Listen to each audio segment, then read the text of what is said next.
हाय बच्चों, आज हम पढ़ेंगे A for apple. A for apple. A हम लिखेंगे रेड कलर से A. A A for apple. A red colour A.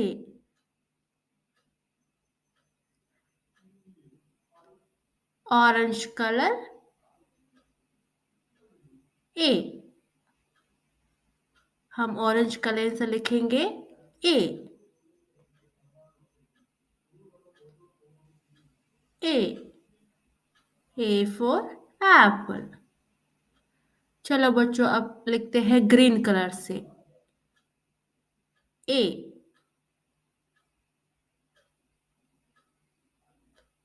A green colour A. A for apple. Blue color A. Blue color A. A. A for apple.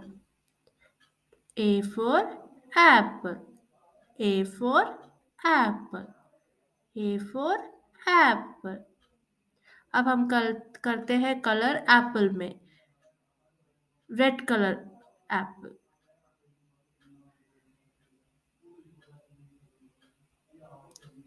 Wow, red color apple. A for apple. A for apple. Thank you.